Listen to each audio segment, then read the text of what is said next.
രാഷ്ട്രീയ കേരളം ഉറ്റുനോക്കുന്ന തൃശൂർ ലോക്സഭാ മണ്ഡലത്തിൽ സുരേഷ് ഗോപിയുടെ പ്രചാരണത്തിനായി പരമാവധി ചലച്ചിത്ര താരങ്ങളെ രംഗത്തിറക്കാനാണ് ഇപ്പോൾ BJP നേതൃത്വം ശ്രമിക്കുന്നത്. സ്ഥാനാർത്ഥി പ്രഖ്യാപനം നടന്നു കഴിഞ്ഞാൽ ഉടൻ തന്നെ താരങ്ങളെ സമീപിക്കാനാണ് തീരുമാനം. ഇത്തവണ തൃശൂരിൽ സുരേഷ് ഗോപി വിജയിച്ചാൽ കേന്ദ്രമന്ത്രിയാകുമെന്ന് ചൂണ്ടിക്കാട്ടിയാണ് താരങ്ങളെ സ്വാധീനിക്കുക.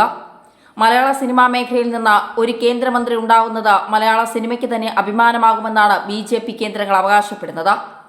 മോഹൻലാൽ ഉൾപ്പെടെയുള്ള മുൻനിര താരങ്ങളെയാണ് ഇതിനായി BJP നേതൃത്വം സമീപിക്കാനൊരുങ്ങുന്നത്.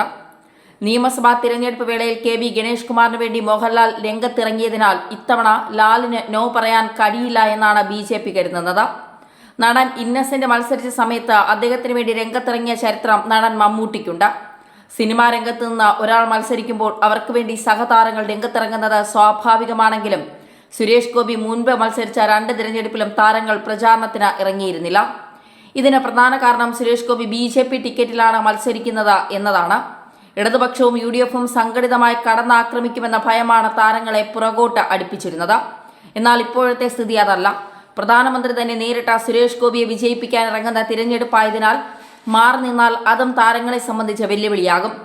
പ്രത്യേകിച്ച് EDയും ഇൻകം ടാക്സ് ഡിപ്പാർട്ട്മെന്റും ഉൾപ്പെടെയുള്ള കേന്ദ്ര ഏജൻസികൾ കൈവശമുള്ളതിനാൽ കേന്ദ്രത്തിന്റെ അനിഷ്ടം ഏത് രൂപത്തിലാണ് പ്രകടമാകുക എന്നതും പ്രസക്തമായ കാര്യമാണ്. അതായത് ചെകുത്താനും കടലിനും ഇടയിലാകുന്ന അവസ്ഥയിലാണ് ഇപ്പോൾ കാര്യങ്ങൾ പോകുന്നത്. BJPയെ സംബന്ധിച്ച് തൃശൂർ അവർക്ക് ജയിച്ചേ തീരൂ.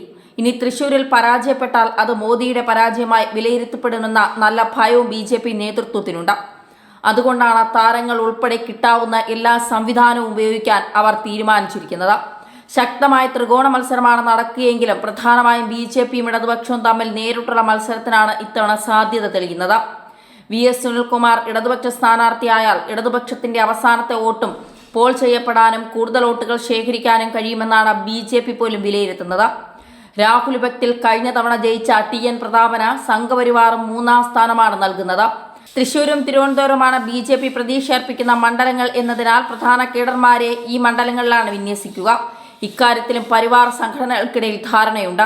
സുരേഷ് ഗോപിക്കായി മോദി തന്നെ നേരിട്ടിറങ്ങുന്ന പശ്ചാത്തലത്തിൽ കമ്മ്യൂണിസ്റ്റ് പാർട്ടികൾ വാശിയോടെയാണ് ഇപ്പോൾ തൃശൂരിൽ രംഗത്തിറങ്ങുന്നത്. വർഗ ബഹുജന സംഘടനകളെയും ഇടതുപക്ഷം തയ്യാറാക്കി നിർത്തിയിട്ടുണ്ട്. കോൺഗ്രസും അവരുടെ സകല സ്വാധീനവും പ്രയോഗിക്കാനാണ് തീരുമാനിച്ചിരിക്കുന്നത്. ഈ ഒരു സാഹചര്യത്തിൽ തൃശൂരിലെ തിരഞ്ഞെടുപ്പ് ഫലം എന്തു തന്നെയായാലും അത് രാഷ്ട്രീയ കേരളത്തിൽ വലിയ അലയൊലിയാണ് സൃഷ്ടിക്കാൻ പോകുന്നത്. അത് വ്യക്തമായ കാര്യം തന്നെയാണ്.